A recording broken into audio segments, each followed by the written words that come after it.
नमस्कार दोस्तों, स्वागत है आपका। दोस्तों, बजट 2023-2024 के पिछले वीडियो में हम लोगों ने सरकार की 7 प्राथमिकताओं को देखा था। सरकार की 7 प्राथमिकताओं जिन्हें सप्तऋषि नाम दिया गया था, तो उन 7 में से 4 प्राथमिकताओं को पिछले वीडियो में देखा था। अब देखते हैं यहाँ पे सरकार की 5वीं प्राथमिकता। सरकार की 5वीं प्राथमिकता है हरित विकास, और इसमें 6 प्रमुख बातें हैं। पहला कि पीएम प्रणाम, तो इसके तहत यदि राज्य सरकार या केंद्र शासित प्रदेश की सरकार वैकल्पिक उर्वरकों को बढ़ावा देती है तो केंद्र सरकार इनको प्रोत्साहन प्रदान करेगी, इनको इंसेंटिव प्रदान करेगी। हरित विकास में दूसरी महत्वपूर्ण बात है कि गोवर्धन योजना के तहत 500 नए अवशिष्ट से धन संयंत्र अर्थात वेस्ट टू वेल्थ प्लांट अर्थात अवशिष्ट से धन संयंत्र लगाए जाएंगे। हरित विकास में तीसरी प्रमुख बात है कि एक हरित ऋण कार्यक्रम चलाया जाएगा और इसके तहत संभरणी कार्यों को प्रोत्साहन दिया जाएगा। हरित विकास में चौथी प्रमुख बात है कि मैंग्रोव वनस्पतियों का विकास किया जाएगा। हरित विकास में पांचवी बात है कि आर्द्र भूमियों का कुशलतम प्रयोग के लिए अमृत धरोहर योजना चलाएगी। अमृत धरोहर योजना चलाई जाएगी किसके लिए? तो आर्द्र भूमियों का कुशलतम प्रयोग के लिए। हरित विकास में छठी प्रमुख बात है कि प्राकृतिक कृषि अपनाने वाले किसानों को सहयोग देने के लिए 10,000 बायो इनपुट संसाधन केंद्र लगाए जाएंगे प्राकृतिक कृषि को अपनाने वाले किसानों को प्रोत्साहन देने के लिए। तो सरकार की 5वीं प्राथमिकता है हरित विकास। में 6 प्रमुख बातें थी। अब देखते हैं सरकार की 6ठी प्राथमिकता, जिसे युवा शक्ति नाम दिया गया है। तो सरकार की 6ठी प्राथमिकता है युवा शक्ति, और इसमें भी 3 प्रमुख बातें हैं। पहला, प्रधानमंत्री कौशल विकास योजना 4.0 या 4.0। प्रधानमंत्री कौशल विकास योजना 4.0। तो इसमें देखिए, अब पिछले के कौशल विकास कार्यक्रम में छोटे स्तर के कौशल को सिखाया जा रहा था, किंतु प्रधानमंत्री कौशल विकास योजना 4.0 में कोडिंग सिखाया जाएगा, आर्टिफिशियल इंटेलिजेंस अर्थात AI को सिखाया जाएगा, रोबोटिक्स को सिखाया जाएगा और 3D प्रिंटिंग को सिखाया जाएगा। अर्थात जो हाई लेवल की प्रौद्योगिकी है उसे सिखाया जाएगा। साथ ही दूसरी प्रमुख बात है इसमें कि 500 पर्यटक स्थलों को संपूर्ण पैकेज के रूप में विकसित किया जाएगा, जिसे घरेलू और विदेशी दोनों पर्यटक इसका लाभ उठा सकते हैं। तीसरी प्रमुख बात इसमें है कि राज्यों की राजधानियों में यूनिटी मॉल की स्थापना की जाएगी। जितने भी राज्य हैं तो उनकी राजधानियों में यूनिटी मॉल की स्थापना की जाएगी, और इस यूनिटी मॉल में 1 डिस्ट्रिक्ट 1 प्रोडक्ट अर्थात ODOP के प्रोडक्ट रखे जाएंगे, GI टैग वाले प्रोडक्ट रखे जाएंगे और हस्तशिल्प के प्रोडक्ट रखे जाएंगे यूनिटी मॉल में। सरकार की 7वीं प्राथमिकता है वित्तीय क्षेत्र। इसमें भी 3-4 प्रमुख बातें हैं एग्जाम की दृष्टि से। पहला है कि राष्ट्रीय वित्तीय सूचना रजिस्ट्री अर्थात नेशनल फाइनेंशियल इंफॉर्मेशन रजिस्ट्री का गठन किया जाएगा वित्तीय क्षेत्र में। दूसरी प्रमुख बात है कि केंद्रीय डेटा संसाधन केंद्र की स्थापना की जाएगी वित्तीय क्षेत्र में। तीसरी प्रमुख बात है कि MSME के लिए साख गारंटी योजना अर्थात क्रेडिट गारंटी स्कीम का नवीनीकरण किया जाएगा और इसमें इसके तहत 2 लाख करोड़ रुपए का फंड स्थापित किया जाएगा।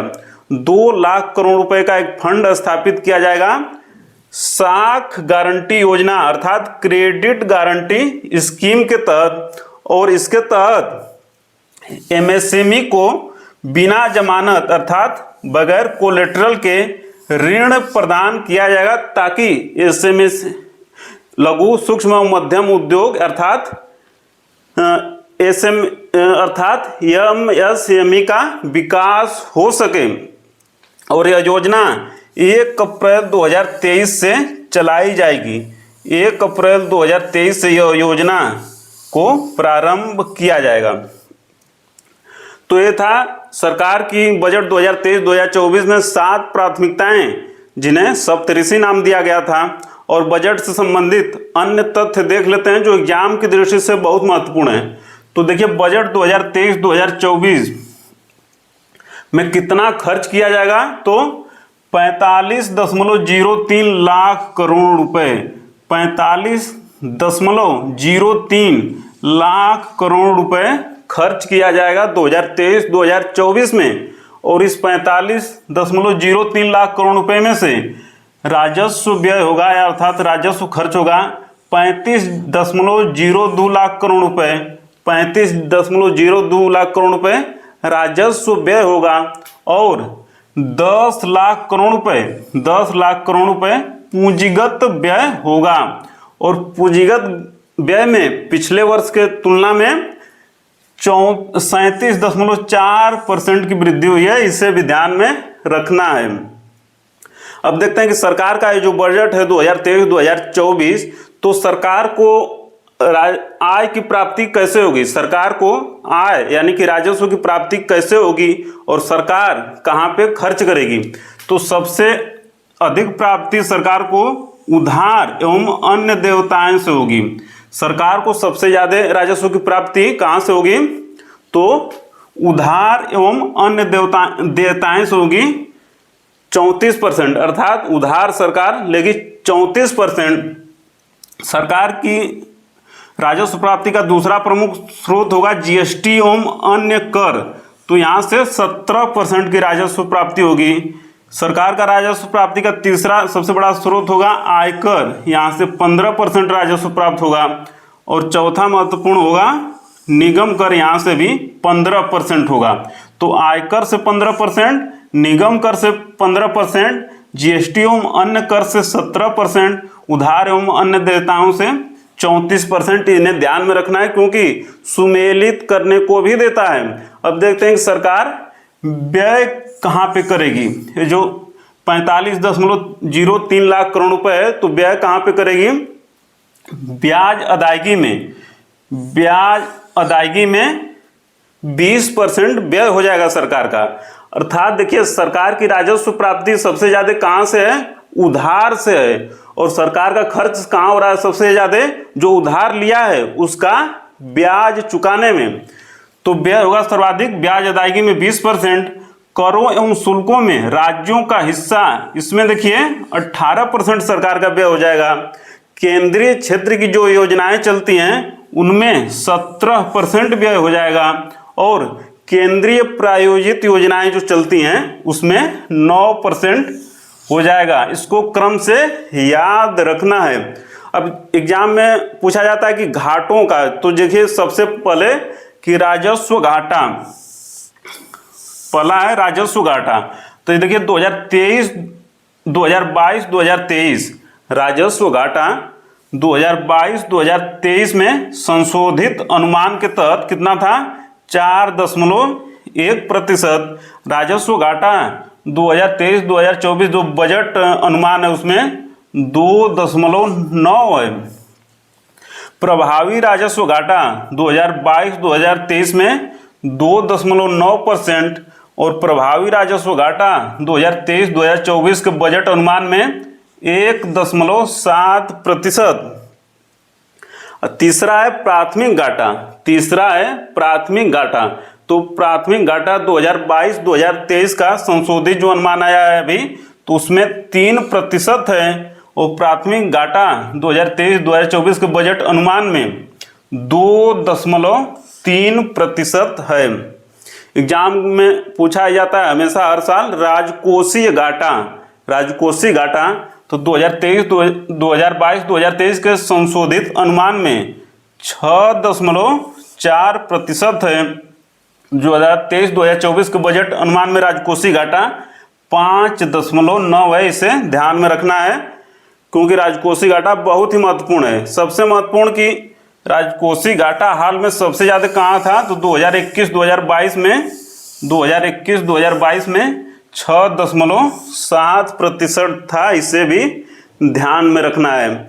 अब देखते हैं कि बजट 2023-2024 में अन्य महत्वपूर्ण तथ्य जो एग्जाम के लिए उपयोगी हैं। तो बजट पे जो बजट का है, बजट कितने का है 45.03 लाख करोड़ रुपए का बजट है भारत सरकार का 2023-2024 का।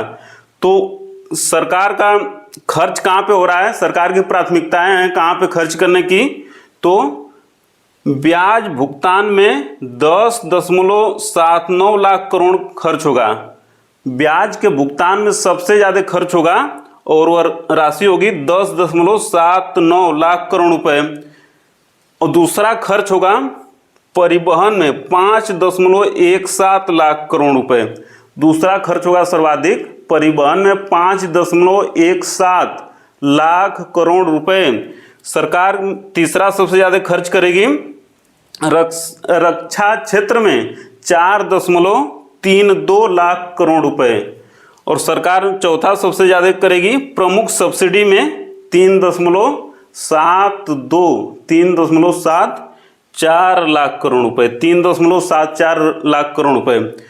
तो सरकार सबसे ज़्यादा ब्याज भुगतान में खर्च कर रही है। सेकेंड नंबर पे परिवहन पर खर्च कर रही है। थर्ड नंबर पे रक्षा क्षेत्र में खर्च कर रही है। फोर्थ नंबर पे प्रमुख सब्सिडी देने में खर्च कर रही है। अन्य तथ्य 8 महत्वपूर्ण एग्जाम की दृष्टि से कि 11.7 करोड़ परिवारों में शौचालय का निर्माण किया गया। 9.6 करोड़ एलपीजी कनेक्शन प्रदान किए गए। तीसरा कि 102 करोड़ लोगों का टीकाकरण किया गया। चौथा 47.8 करोड़ पीएम जनधन खाता खोला गया। 47.8 करोड़ पीएम जनधन खाता खोला गया। पांचवा देखिए कि पीएम किसान सम्मान निधि के तहत 11.4 करोड़ से अधिक किसानों को 2.2 लाख करोड़ रुपए नगद हस्तांतरण किए गए। छठा तथ्य है कि 30 स्किल इंडिया इंटरनेशनल सेंटर की स्थापना की जाएगी। 30 स्किल इंडिया इंटरनेशनल सेंटर की स्थापना की जाएगी। सातवां तथ्य है कि नया अवसंरचना वित्त सचिवालय का गठन होगा। नया अवसंरचना वित्त सचिवालय का गठन हो गया और यह क्या कार्य करेगा तो अवसंरचना में निजी निवेश को बढ़ावा देगा। अवसंरचना में निजी निवेश को बढ़ावा देगा। और आठवां प्रमुख है I got Karmayogi. I got कर्मयोगी क्या है तो यह ऑनलाइन प्रशिक्षण मंच है। ऑनलाइन प्रशिक्षण मंच है और इसके तहत सरकारी कर्मचारियों में कुशलता एवं दक्षता का विकास किया जाएगा। सरकारी कर्मचारियों में कुशलता एवं दक्षता का विकास करने के लिए आई गॉट कर्मयोगी प्रारंभ किया जाएगा। एक प्रशिक्षण मंच है।